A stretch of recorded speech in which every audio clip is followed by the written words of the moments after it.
What's up, y'all, and welcome back. The year is pretty much over. 2023 has ran up out of here like it had somewhere to be. It is almost 2024, which means that it is time to sit down and map out how you want your new year to look. And I don't know about y'all, but 2023 put me in a chokehold. It's like, no. Yeah, it's chill out. 2023 really whooped me financially, and I don't think I'm too far off to say that it has put a lot of people in a chokehold as well. So obviously going into the new year, we want to make sure that 2024 is a lot better than 2023. So I am going to sit down and just share a few ways that will help you make sure that 2024 is one of the best years that you have financially. Number one is limit your focus to 1 to 2 things only. And I know I've said this multiple times, but dealing with myself, number one, and coaching clients, when I was coaching clients, I found that we have this tendency to try to do 1,000,001 things all at one time. And I don't think that it is intentional, but I think that these feelings of feeling behind and feeling like we're not doing enough, and we see other people achieving what we have not yet achieved, and that causes us to try to focus on 1,000,000 things at once to try to get the negative emotions off of us. We feel a lot better, or think that we will feel better, if we are trying to save $1,000, pay off 3 credit cards, and invest in the stock market all at one time, because we feel like we're hitting those uncomfortable emotions all at once versus just trying to take it one thing at a time. And initially it does feel good to think that you're doing all of these things at once, but once it starts playing out, it's going to feel anything but. And that is because you're dividing your money up multiple ways, and so it's not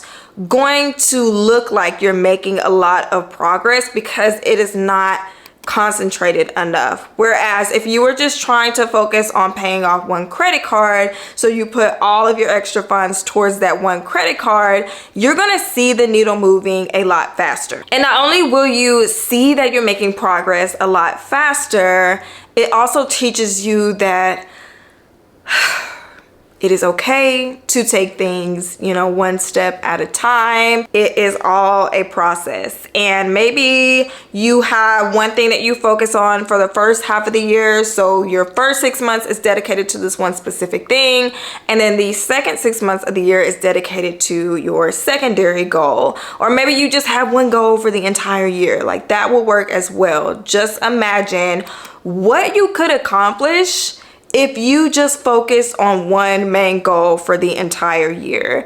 And this thing also helps you with motivation and discipline as well, because once again, you're having to take things 1 step at a time. But we know with the new year comes new heightened emotions. It's really exciting for us. It's fresh, it's new. We are super motivated. It's like a fresh, clean, new slate for us whenever it switches to a new year. And so the emotions are heightened. That's when people are really on their ish. And so when you are in this space, when you are feeling super motivated, take advantage of those emotions while they last, because they often do not last. Feelings are fleeting. Eventually, when the newness wears off, you are left with nothing but discipline to carry you through. And so while you have the motivation, seek to establish the habits that you need to complete each goal. So when those emotions wear off, you are left with kind of muscle memory. You are still taking the steps to reach those goals, even though you don't necessarily feel like it.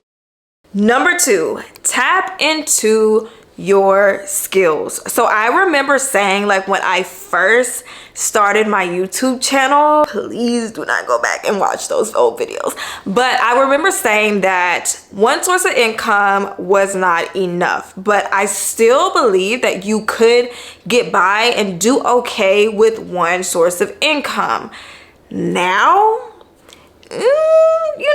probably not so much. It's a little shaky. I will say that, because unfortunately, we know everything has gone up besides pay, and it just makes it a lot harder now. So in order to not only maintain but also get ahead financially, sis, we've got to get that income up. So let 2024 be the year that you tap into your skills. And I am not saying jump on the business owner bandwagon. I know that bandwagon when it was 2020, everyone was saying, see, that's why you need to have your own business, because having a 9-to-5 is not safe, it is not stable, and the bandwagon was so heavy that it was scraping the road, because everybody was on it, and I was on it a little bit. I'm not gonna lie to you, I was on that thing too. I was on the back, but I was still on it. But not everyone wants to be a business owner. I know that not everybody is equipped to be a leader. Not everyone is equipped to be a business owner. Not everyone wants to deal with being a business owner. Some people like being told what to do at a 9-to-5, or just doing their work, closing their laptop and going home. So I'm not saying that, but I am saying that you have skills and you have purpose within you that you may not be aware of, or you may not have the confidence to really act on just yet. So around 2016, I remember trying to figure out a way to increase my income. I wanted like at least $50 extra a month. Happy if I made more, but I knew that my income was just not enough. I was low income. I was trying to pay off a few credit cards at that time, and my income was just not going to cut it. And so I sat down and I made a list of all the things that I thought I was good at and the things that interest me, and literally just got on Google with that list to look and see how I could monetize each one. It was as simple, cut and dry as that. There was nothing, no course I had to pay for. I just went to good old Google and typed in how to make money, blah, blah, blah. So whenever you are making your list, you also want to include what you have picked up on others saying that you are good at. And around this time, I was fresh out of college, so I still had that college circle who knew I was majoring in writing, and so I would help them with their papers or anything that they needed edited or looked over, as well as family and friends knew that I was as well, and so they would send people to me, or they would come to me when they needed help. I also interned at an organization, so I was doing some like intern work for 501c3s as well, and I was not charging for my services. I was just doing these things for free. And so obviously my first side gig was freelance writing, and I will say I made an extra one up to $400 a month. It was mainly about $120, $150, which was a lot to me, but I know that I kept myself small because I was not advertising certain types of writing that I knew I was qualified to do, and I was not picking up certain projects because I was just not confident. And so that is something to look out for whenever you are making this list. But you want to write down what you're good at, what interests you. Go to Google, write down how you can monetize these things, but you also need to know how much extra that you are needing each month and how much time you have. And that's going to help you determine which one that you rock with. If something's going to take up too much time, or it's not going to be worth your time because it's not going to really generate any income, then you know to like leave that alone and find the next best thing. But I encourage you to take a second look at that one that provokes the most anxiety, because sis, that is probably the start of your blessing. Number 3, track your spending. It hurts. It is painful, but it's going to help you get things done. If you are someone who has $200 in your checking account one day, and then the next day you check it and it's at $60 and you are no longer feeling like Oprah Winfrey, then this is something that you need to do for at least the first 3 to 6 months of the year. It is easy to feel like you don't have enough money to do what you want to do or what you need to do if your money is unassigned. Because if it is unassigned, then 9 times out of 10, it's going to go to something or someone that is not directly benefiting you. If you are looking for your money, then obviously you don't have it because you are looking for it. So to do this, you can use whatever it is that you have available that you will be able to use regularly. I like to use a document in Google Drive because it is free and it is saved on a cloud, so I don't have to worry about it getting damaged or getting lost or stolen. But you can use a regular Word document. You can use the note section on your phone, especially if you will be on the go often. You can, use a regular pen and paper, a notepad, and then every time you make a purchase, you are going to write the date. You're going to write the actual purchase, not, something that's general like toiletries. Put that you purchased a bottle of shampoo, some deodorant, and then some razors. Be specific so you know exactly where your money has gone. And then of course you want to put the amount of your purchase. And so every so often, however often you choose, whether that is per paycheck, every month, every week, if you feel like you need to check in every week, you'll compare this spending tracker to your budget. Yes, you're going to need to have a budget. That is a basic necessity for anyone trying to improve their finances.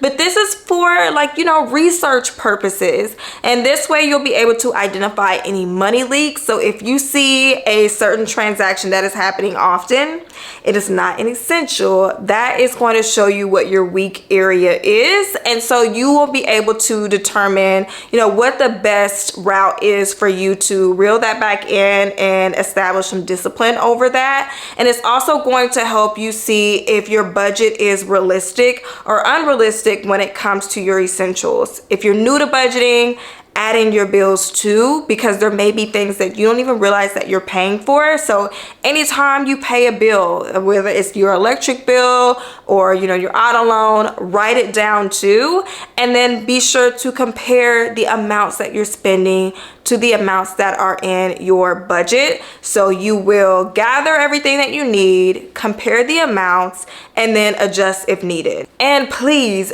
do not feel bad if it looks like a hot mess for the first 3 to 6 months.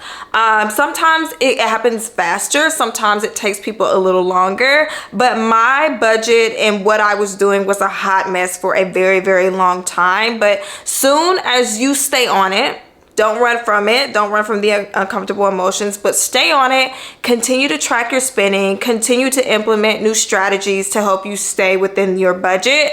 And then soon you will find your sweet spot where you are coming within budget and even better under budget. Number 4, surrender and give. So I purposely did not write any notes for number 4 because I want to surrender to it. We're talking about surrender. I'm going to surrender to it, and hopefully the words flow from, a good space.